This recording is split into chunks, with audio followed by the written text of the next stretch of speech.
အားလုံးပဲမင်္ဂလာပါရှင် M Supply Online Learning Course မှာကြိုဆိုပါရစေ။ဒီဗီဒီယိုမှာတော့ Electronic Logistic Management Information System ELMIS အကြောင်းကိုမိတ်ဆက်ဆွေးနွေးပေးသွားမှာဖြစ်ပါတယ်။ဒီသင်ခန်းစာမှာတော့ပြည်သူ့ကျန်းမာရေးစီမံချက်များရဲ့ရည်ရွယ်ချက်တွေကိုရှင်းလင်းစွာသိရှိနိုင်စေရန်ထောက်ပံ့ဖြန့်ဖြူးရေးစီမံခန့်ခွဲမှုသတင်းအချက်အလက်ဆိုင်ရာစနစ် Logistic Management Information System LMIS အကြောင်းသိရှိနိုင်စေရန်နဲ့ ELMIS လို့ခေါ်တဲ့ Electronic Logistic Management Information System ကိုပြောင်းလဲအသုံးပြုခြင်းရဲ့အကျိုးကျေးဇူးများကိုသိရှိနိုင်စေဖို့အတွက်ဆွေးနွေးပေးသွားမှာဖြစ်ပါတယ်။ပထမဆုံးအနေနဲ့ပြည်သူ့ကျန်းမာရေးစီမံချက်များရဲ့ရည်ရွယ်ချက်တွေကိုရှင်းလင်းပြသပေးသွားမှာဖြစ်ပါတယ်။ပြည်သူ့ကျန်းမာရေးစီမံချက်တွေဆိုတာလူတဦးတယောက်ချင်းစီကိုရည်ရွယ်တာမဟုတ်ဘဲလူအများဒါမှမဟုတ်လူထုတရက်လုံးရဲ့ကျန်းမာရေးစောင့်ရှောက်မှုများကိုခြုံလွှမ်းနိုင်စေဖို့အဓိကရည်ရွယ်ပြီးလှုံ့ဆော်နေကြတာဖြစ်ပါတယ်။အဓိကရည်ရွယ်ချက်ကတော့လူထုတရက်လုံးရဲ့ကျန်းမာရေးပြဿနာများကိုအကောင်းဆုံးဖြေရှင်းပေးနိုင်ဖို့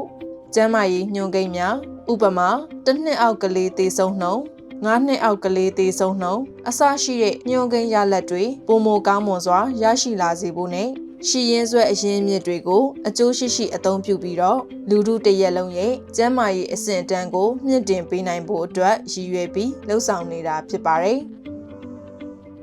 မိမိတို့ရဲ့စီမံချက်တွေအောင်မြင်စွာဆောင်ရွက်နိုင်ဖို့အတွက်ကုန်ပစ္စည်းတည်ယူပို့ဆောင်ရေးစီမံခန့်ခွဲမှုစနစ် Supply Chain Management System ကိုစနစ်တကျဆောင်ရွက်ထားရှိဖို့လိုအပ်ပါတယ်။ Supply Chain စီမံခန့်ခွဲမှုစနစ်ကောင်းမွန်မှကျန်းမာရေးဆောင်ရှောက်မှုပေးနေတဲ့ဆေးရုံဆေးခန်းများမှာဆေးနဲ့ဆေးပစ္စည်းတွေပြတ်လတ်မှုမရှိဘဲလူနာတွေလိုအပ်နေတဲ့ကျန်းမာရေးဆောင်ရှောက်မှုတွေကိုစဉ်ဆက်မပြတ်ရရှိနိုင်မှာဖြစ်ပါတယ်။အခုဆက်လက်ပြီးတော့ Supply Chain Management System မှာအရေးကြီးတဲ့ 6 rights အကြောင်းကိုရှင်းပြပေးသွားမှာဖြစ်ပါတယ်။ကုန်ပစ္စည်းများတည်ယူပို့ဆောင်ရာမှာမှန်ကန်တဲ့ပစ္စည်း right product ကိုမှန်ကန်တဲ့အခြေအနေ right condition မှာမှန်ကန်တဲ့အရေးအတွက် right quantity ဖြင့်မှန်ကန်တဲ့အချိန် right time ရောက်ရှိအောင်မှန်ကန်တဲ့နေရာ right place သို့မှန်ကန်တဲ့ဈေးနှုန်းကျသင့်ငွေ right cost နဲ့ပို့ဆောင်ပေးနိုင်ရမှာဖြစ်ပါတယ်။ပထမဆုံး right product မှန်ကန်တဲ့ပစ္စည်းကိုရွေးချယ်တဲ့အခါမှာဥပမာအားဖြင့်သတ်မှတ်ထားတဲ့စံချိန်စံညွှန်း specification တွေနဲ့ကိုက်ညီပြီးပါဝင်ပစ္စည်းနဲ့ formula အချိုးအစားမှန်ကန်စွာထုတ်လုပ်ထားတဲ့ vaccine တွေကိုသာဝယ်ယူရွေးချယ်ပို့ဆောင်ပေးရမှာဖြစ်ပါတယ်။ဒုတိယကတော့ right condition မှန်ကန်တဲ့အခြေအနေမှာရှိနေဖို့ဖြစ်ပါတယ်။ဥပမာအားဖြင့်ကာကွယ်ဆေးများကိုသတ်မှတ်ထားတဲ့အပူချိန်အတွင်းမှာပဲတည်ယူပို့ဆောင်ပေးရမှာဖြစ်ပြီးတော့အေးခဲခြင်းမဖြစ်အောင်လည်းဂရုစိုက်ထိန်းသိမ်းရမှာဖြစ်ပါတယ်။တနည်းအားဖြင့်ဆေးနဲ့ဆေးပစ္စည်းတွေရဲ့မူလအရေးအသွေး quality မပျက်စီးစေပဲသတ်မှတ်ထားတဲ့အခြေအနေအတိုင်းရောက်ရှိနိုင်အောင်စီမံခန့်ခွဲပေးရမှာဖြစ်ပါတယ်။တတိယတစ်ခုကတော့ right quantity ဖြစ်ပါတယ်။တောင်းခံလာတဲ့ဆေးနဲ့ဆေးပစ္စည်းတွေကိုထုတ်ပေးရမှာမှန်ကန်တိကျတဲ့အရေးအတွက်ဖြစ်ဖို့အလွန်အရေးကြီးပါတယ်။တောင်းခံလိုက်တဲ့ပမာဏထက်ပိုပြီးတော့ထုတ်ပေးလိုက်ရင်ကုန်ပစ္စည်းများပိုရှမ်းနိုင်ခြေရှိပြီးတော့တောင်းခံလိုက်တဲ့ပမာဏထက်လျှော့ပြီးထုတ်ပေးလိုက်ရင်လေဆေးနဲ့ဆေးပစ္စည်းများပြတ်လတ်သွားနိုင်ခြေရှိပါတယ်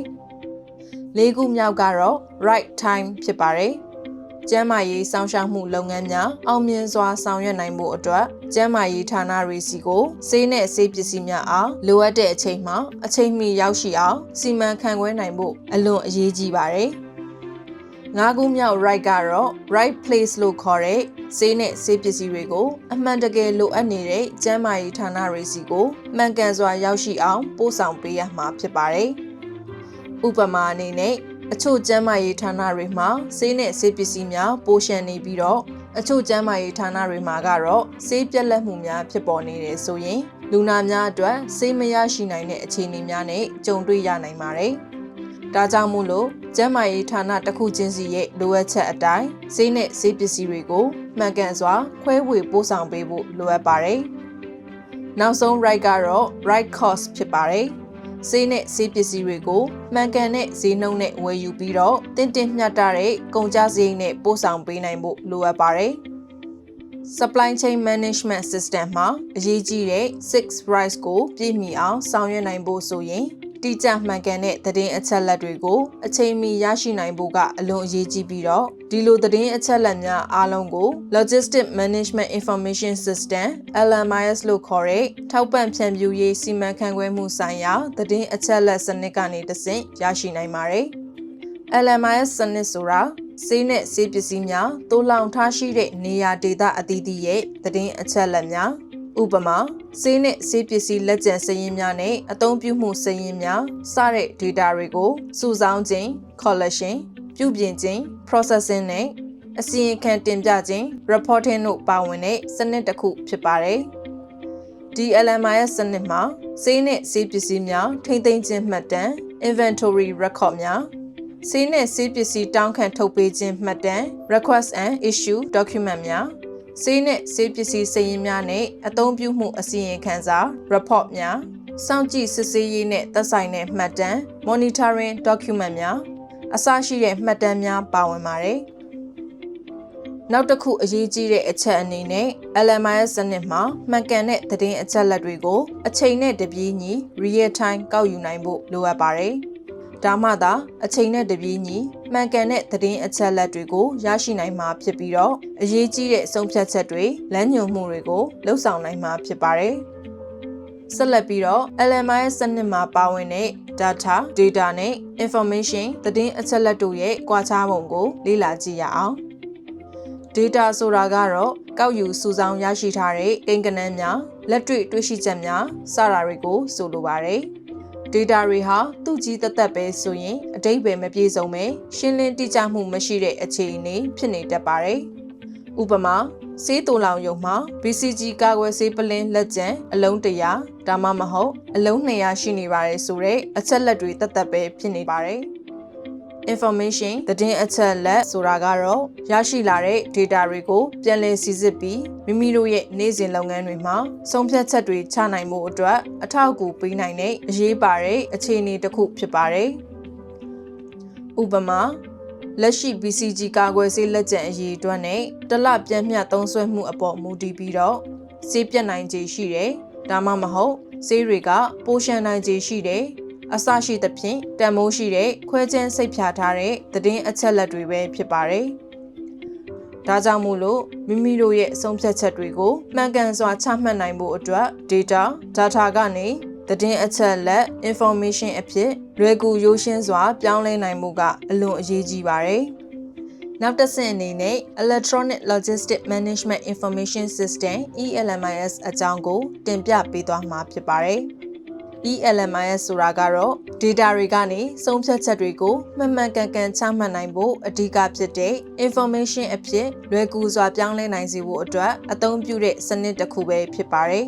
။လက်ရှိ paper based LMIS လို့ခေါ်တဲ့ ledger စာအုပ်တွေစေးတောင်းခံလွှာစေးထုတ်ပေးလွှာစတာတွေကိုမိမိတို့ကိုယ်တိုင်ရေးသားဖြည့်သွင်းရတဲ့စနစ်ကနေ electronic နည်းပညာသုံး ELMIS စနစ်သို့ M-Supply software ကိုအသုံးပြုပြီးကူးပြောင်းနေပြီပဲဖြစ်ပါတယ်။ပထမဆုံးအနေနဲ့ ELMIS စနစ်ဟာပြည်သူ့ကျန်းမာရေးစီမံချက်ဝန်ထမ်းတွေရဲ့နေ့စဉ်လုပ်ငန်းဆောင်ရွက်မှုတွေကိုလွယ်ကူမြန်ဆန်စေမှာဖြစ်ပါတယ်။အရင်ကဆေးနဲ့ဆေးပစ္စည်းလက်ကျန်စာရင်းတွေကိုပြန်လည်စစ်ဆေးဖို့ data များဖြည့်သွင်းဖို့နဲ့အစီရင်ခံစာများကိုပြင်ဆင်ဖို့အတွက်အချိန်အတော်ကြာလှုပ်ဆောင်ရတာဖြစ်ပေမဲ့အခုအချိန်မှာတော့ ELMIS စနစ်ကိုအသုံးပြုပြီးတော့သတင်းအချက်အလက်တွေဖြည့်သွင်းခြင်းနဲ့အစီရင်ခံစာများပြင်ဆင်ပေးပို့ခြင်းတွေကိုလွယ်ကူလျင်မြန်စွာဆောင်ရွက်နိုင်မှာဖြစ်ပါတယ်။ယခင်က manual လှုပ်ဆောင်ရတာဖြစ်လို့ကိန်းဂဏန်းများလွဲမှားခြင်းအပေါင်းအနှုတ်မှားခြင်းစတာတွေမကြာခဏဖြစ်တတ်ပေမဲ့ ELMIS စနစ်ကိုအသုံးပြုပြီးတော့အမှားတွေလျော့နည်းစေနိုင်မှာဖြစ်ပါတယ်။ဒါအပြင် ELMIS စနစ်ကိုအသုံးပြုပြီးတော့ data တွေကို information အဖြစ်သို့လွယ်ကူစွာပြောင်းလဲထုတ်ယူရရှိနိုင်မှာဖြစ်ပါတယ်။ ELMIS စနစ်ဟာကျန်းမာရေးစနစ် health system အတွက်လည်းအကျိုးကျေးဇူးများစွာရရှိနိုင်မှာဖြစ်ပါတယ်။ ELMIS စနစ်ကိုအသုံးပြုခြင်းဖြင့် data မှန်ကန်မှု data accuracy ကိုတိုးတက်စေနိုင်သလို data trend တွေဥပမာအားဖြင့်ယခင်နှစ်က BCG vaccine ဘယ်လောက်ဖြန့်လိုက်တယ်ဒီနှစ်မှာဘယ်လောက်ထပ်ဖြန့်လိုက်တယ်စသဖြင့်နှစ်အလိုက်လေ့လာသုံးသပ်နိုင်မှာဖြစ်ပါတယ်ဆေးနဲ့ဆေးပစ္စည်းများရဲ့အသုံးစရိတ်များသုံးစွဲမှုဖြန့်ဝေမှုနဲ့ လက်ကျန်စရင်စတဲ့အချက်လက်တွေကိုလည်းရရှိနိုင်ပြီးတော့ရန်ပုံငွေရှာဖွေဖို့အတွက်ယုံကြည်စိတ်ချရတဲ့အထောက်အထားတစ်ခုအနေနဲ့အသုံးပြုနိုင်မှာဖြစ်ပါတယ်။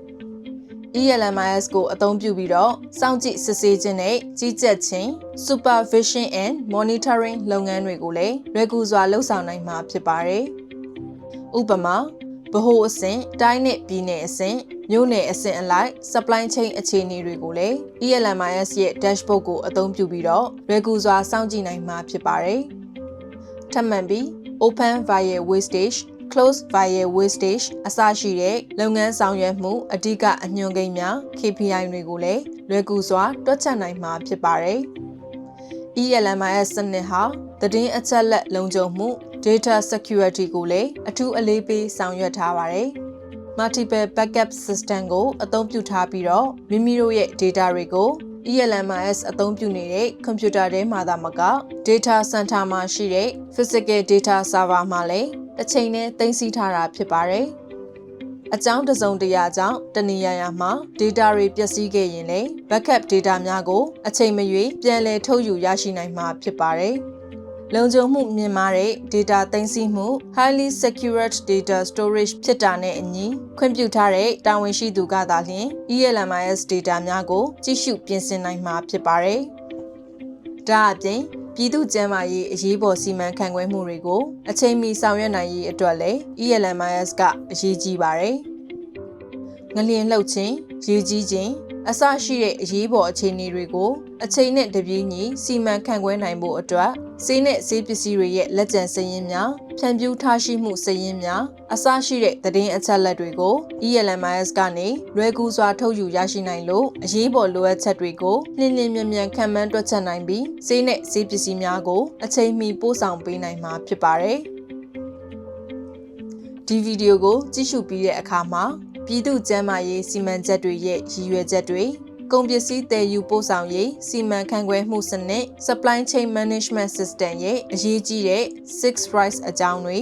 LMIS စနစ်ကနေ ELMIS စနစ်ကိုပြောင်းလဲကျင့်သုံးလို့ရရှိလာတဲ့အကျိုးကျေးဇူးတွေကိုလေ့လာခဲ့ရပြီးသိရှိနားလည်သဘောပေါက်သွားပြီလို့ယူဆပါတယ်။နောက်ဗီဒီယိုတွေမှာတော့ Electronic Logistic Management Information System ELMIS မှာအဓိကအသုံးပြုနေတဲ့ M-Supply Software အကြောင်းကိုဆက်လက်ပြီးတော့လေ့လာရမှာဖြစ်ပါတယ်။အားလုံးကိုကျေးဇူးတင်ပါတယ်ရှင်။